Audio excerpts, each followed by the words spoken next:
Bonjour à tous et félicitations si vous êtes en vie, on va parler d'un putain de chef-d'œuvre, un film incroyable dont j'attendais énormément et pourtant j'ai été ébloui par sa médiocrité. Il s'agit de Paranormal Activity Next of Kin, qui est donc sorti il y a quelques temps directement sur Paramount+, parce que maintenant... Il y a maintenant tous les trucs on leur chaîne, quoi, on leur réseau. Suffit d'ajouter plus derrière. Donc voilà. Alors ce film, comment dire, je l'attendais sans l'attendre. C'est le deuxième spin-off en fait de la licence, enfin, de la franchise Paranormal Activity. Après l'autre c'était The Marked Ones. Je l'avais vu, j'avais trouvé ça à chier. Mais rétrospectivement, c'était quand même une tuerie par rapport à celui-là. Moi, je précise que j'adore, je sais que c'est assez divisé. Moi, je fais partie des fanboys de la saga Paranormal Activity. J'ai adoré, vraiment. Donc, d'ailleurs, je les ai en DVD de Mendiant. Voilà, le premier là. Ça, c'est le 2. Ah ouais, alors Tokyo Night, je l'adore. Si vous n'avez pas vu Paranormal Activity Tokyo Night, oh putain, celui-là m'a vraiment foutu les glandes et bah voilà, j'allais le spoiler en fait. J'allais parler d'une scène qui m'a, oh putain, rien que d'en reparler, ça passe mal. Mais ce serait spoiler et spoiler n'est pas joué, donc je ne le ferai pas. Et d'ailleurs, pendant que je prenais ça, j'en ai trouvé 2-3 autres qui sont un peu dans le même style et que j'aime beaucoup. Celui-là, les avis sont assez partagés. Phénomènes paranormaux, bon, moi je l'ai bien aimé, hein, franchement. Donc The Last Broadcast, vraiment excellent, petit film mais très efficace. Vous le trouvez en français, ouais, ça c'est l'édition française. Je le recommande totalement. Et Dark Skies, alors celui-là je l'adore. Bon là on est vraiment dans le phénomène extraterrestre et tout, mais c'est exactement le même concept, enfin avec beaucoup de caméras dans la maison, etc. Voilà, c'est un très chouette film. Qui est bien flippos, je trouve. Enfin, moi, je l'ai beaucoup aimé et assez intelligent. Voilà. Donc tout l'inverse, en fait, tout l'inverse de Next of Kin, qui ressemble vraiment à une bouffonnerie, mais c'est hallucinant.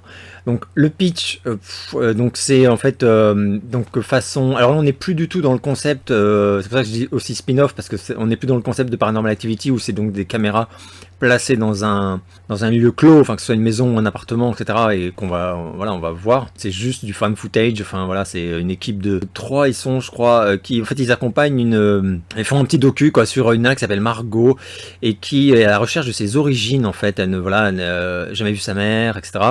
Et il y a toute une histoire dont elle a vent et qui l'amène vers une communauté amiche isolée où elle va se rendre donc avec 2 potes en caméra embarquée, etc. pour essayer de découvrir ces gens et d'en apprendre plus sur sa mère qui l'aurait mise au monde au sein de cette communauté avant de l'abandonner. Enfin voilà, bon, pas trop spoiler. Enfin spoiler, c'est le pitch de base, hein, sincèrement. Bon, donc voilà, donc ils vont arriver là-bas et évidemment les gens sont inquiétants, on sent qu'on cache des choses et plus elle va fouiner et plus elle va faire de mauvaises surprises et tout va basculer dans l'horreur. Et voilà, mais vraiment ce qui est horrible dans ce film, c'est la qualité, c'est la qualité, qualité, c'est pas possible, mais à tous les niveaux, quoi. C'est vraiment le cahier des charges des clichés est parfaitement rempli, hein, donc on a toutes les scènes auxquelles tu t'attends, bah tu vas les avoir, mais alors vraiment rien de plus. Néanmoins, là où le film surprend un tout petit peu, c'est par vraiment son audace dans la nullité en fait. Il y a vraiment des moments où tu te dis que le mec a vraiment peur de rien. Alors c'est le réal, c'est William Eubank, que je ne connaissais pas. Et quand je suis allé regarder qu'est-ce qu'il avait fait avant, qu'est-ce que Vlati pas que je découvre que le mec c'est lui qui a fait Underwater, une des premières vidéos que j'ai fait sur ma chaîne, il me semble d'ailleurs, avec Vincent Cassel, enfin si ma mémoire est bonne, qui était donc pompé sur 1 milliard de films du même genre. Et voilà, un ratage total. Enfin, pour moi, je sais qu'il y a quelques personnes qui aiment beaucoup ce film, je ne comprends pas. Donc pour moi, une merde sans nom, mais vraiment une honte absolue, vraiment minable. Et donc, je ne suis pas tellement surpris finalement Après une grosse bouse comme Underwater, le mec il est torché Next of Kin, qui est tout à fait du même niveau d'originalité, c'est-à-dire néant. Voilà, un céphalogramme plat, mais plus que plat, creux même, j'ai envie de dire. Et là, voilà, il y a rien à sauver, mais rien à sauver.